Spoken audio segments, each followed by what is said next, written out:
في يوم جمعة اللواء أحمد رشدي وزير الداخلية نزل من بيته في روكسي عشان يشوف الحال في الشارع، وفي منطقة عابدين شاف كام حاجة ما عجبتوش، فاتصل من تليفون العربية بمديرية أمن القاهرة لكن ملقاش حد من القيادات موجود، فكلم قسم عابدين وبرضه ملقاش حد، فاتصل بمكتبه في الوزارة وأمر باستدعاء قيادات مديرية الأمن، طلب منهم يحصلوه على الاسم، ولما وصل للاسم ودخل المبنى مفيش أي حد قابله، وبعد دقايق لقى أمين شرطة جاي من بره وفي إيده سندوتشات. اللواء أحمد رشدي قرب من أمين الشرطة اللي معرفوش وسأله مين موجود في القسم يا ابني؟ أمين الشرطة قال له مفيش حد يا بيه. اللواء أحمد رشدي استغرب وقال له إزاي يعني؟ الأمين رد زي ما أنت شايف النهارده الجمعة يا بيه، أجازة يعني. الوزير قال له هو الشرطة بتاخد أجازة؟ الأمين رد هو مش أجازة بالظبط بس تقدر تقول حاجة زي كده. اللواء أحمد رشدي سأله المأمور جه النهارده؟ والأمين رد لا يا بيه، الباشا المأمور في الراحة. سأله طب ونائب المأمور؟ أمين الشرطة قال له في مأمورية. الوزير سأله تاني وبقية الضباط محدش منهم جه؟ الأمين رد كانوا هنا قبل الصلاة بس روحوا. وبعدين قال له انت بتسأل ليه يا بيه؟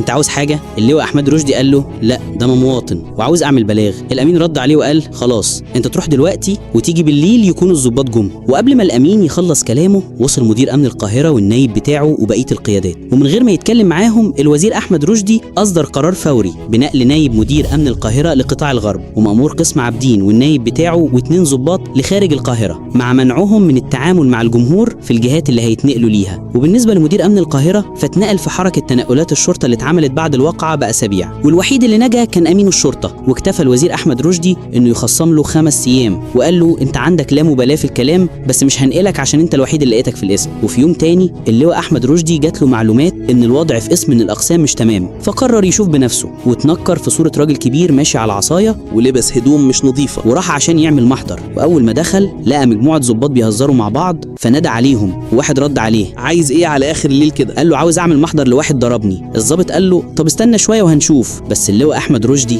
او الراجل الكبير ما استناش وطلع على مكتب المأمور وخبط ودخل. المأمور شخط فيه وقال له ايه اللي دخلك هنا يا راجل انت؟ رد عليه عاوز اعمل محضر ومحدش مهتم. المأمور شخط فيه تاني وقال له اطلع بره. وهنا اللواء احمد رشدي رمى العصايه من ايده وشال الغطا اللي على راسه، وطبعا تقدروا تتخيلوا الباقي. رحم الله الوزير احمد رشدي.